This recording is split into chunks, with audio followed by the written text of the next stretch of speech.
வாழைப்பூ ஊறுகாய்க்கு நல்லெண்ணெய் ஊற்றணும் தாளிக்கிறது. எண்ணெய் காஞ்சிருச்சு. கடுகு ஒரு ஸ்பூன் போட்டுக்கலாம். 200 பூண்டு சுத்தம் பண்ணி வச்சுருக்கோம். பூண்டு உப்பு போட்டு அரைச்சி வச்சுருக்கேன். உப்பு இதுலேயே இருக்குது.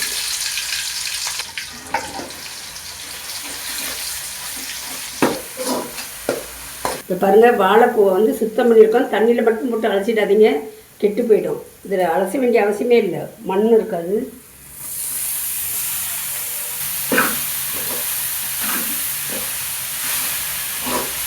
ஒன்று 2 கம்பி மாதிரி இருக்கிறது தப்பு இருக்கும், அதை எடுத்துருங்க. நம்ம ஒரு சொட்டு தண்ணி கூட விடலை, பூண்டையும் கழுவலை, நம்ம வாழைப்பூவும் கழுவலை, ஈரமே இல்லை. இருந்தாலும் இவ்வளோ தண்ணி விடுது பாருங்கள். இந்த தண்ணியிலே வேகட்டும், தண்ணி எண்ணெயிலே வேகட்டும். பூ நல்லா வதங்கிடுச்சு. இப்போ இந்த ஸ்டேஜில் புளி கொஞ்சம் ஊற்றிக்கலாம். மிளகாத்தூள் 50 கிராம், பெருங்காயம்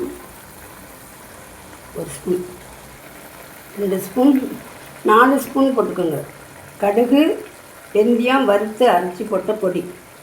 இதான் ஊறுகாய்க்கு மெயினானது.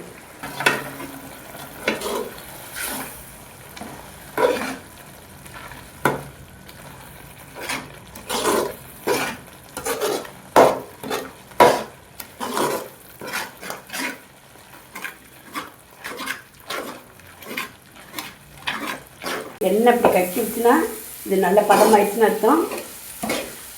இப்போ எடுத்துடலாம், ஆஃப் பண்ணிடலாம். என்னால் கையால் முடியலன்னும் மிக்சியில் அடிச்சுட்டேன், நல்லா நைஸாக அரைச்சிட்டேன். இப்போ வந்து ஊறுகாய் ரெடி.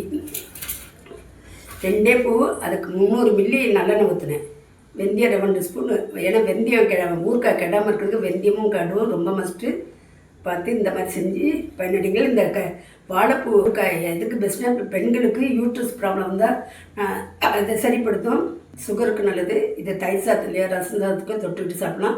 வெளியே வச்சிங்கன்னா 1 மாதத்துக்கு வச்சுக்கலாம், உள்ள ஃப்ரிட்ஜில் வச்சிங்கன்னா 3 மாதத்துக்கு வச்சுக்கலாம். அப்போ இருக்கிற ருசிக்கு சீக்கிரமாக சாப்பிட்டு தான் முடிச்சிடுவோம். பார்த்து இதே மாதிரி செஞ்சு பலனடைங்க. நன்றி, வணக்கம். வேஸ்ட்டெல்லாம் குப்பையில் போடாமல் மாடு இருந்தால் மாட்டுக்கு கொடுத்துருங்க.